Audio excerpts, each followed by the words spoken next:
ગોરવા વિસ્તારમાં ગંદા પાણીની સમસ્યા મુદ્દે વિરોધ પ્રદર્શન, સ્થાનિકોએ આપ્યા ઉગ્ર નારા।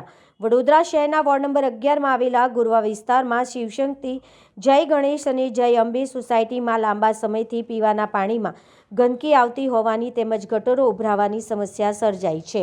આ મુદ્દે આજે લોકસભાના મુખ્ય વિરેન રામીના નેતૃત્વમાં સ્થાનિક રહેવાસીઓ દ્વારા વિરોધ પ્રદર્શન કરવામાં આવ્યું હતું। પ્રદર્શન દરમિયાન કાઉન્સિલર ચિરાગ બારોટની અને ધારાસભ્ય કેયુર રોકડિયાના પોસ્ટર ઉપર ગંદા પાણીનો જલાભિષેક કરવામાં આવ્યો હતો તેમજ માટલા ફોડી વિરોધ કરવામાં આવ્યો હતો।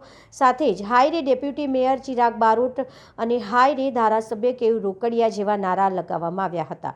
પ્રદર્શનકારોની ચીમકી આપી હતી કે જો આગામી દિવસોમાં ગંદા પાણીની સમસ્યાનો યોગ્ય નિકાલ કરવામાં નહીં આવે તો વડોદરા મહાનગરપાલિકા કમિશનર સમક્ષ પણ આ રીતે પ્રતિકારાત્મક વિરોધ કરવામાં આવશે। સ્થાનિકોએ તાત્કાલિક કાર્યવાહી કરવાની માંગ ઉઠાવી છે।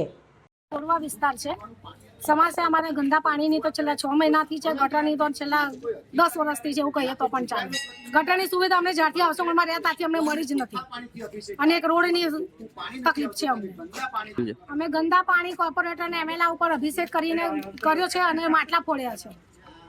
વોટ કોઈને આપવા જ નથી, અધર કોઈને બી નથી આપવા, ભાજપ કોંગ્રેસ તો નહીં પણ અધર કોઈને બી નથી આપવા, વોટ જ નથી આપવા, મારીને ભગાડીશું એમને। ઓકે, એટલે માટલા ફોડીને આજે વિરોધ કર્યો છે? હા, માટલા ફોડીને વિરોધ કર્યો છે। આવો વિરોધ તો અમે 150 વાર કર્યો છે, એકવાર નથી કર્યો, પણ તો હાઉસિંગ બોર્ડમાં કોઈ આવવા તૈયાર જ નથી, તો વોટ લેવા કેમ આવો છો? આયા તો મારીશું અમે। નેહાબેન।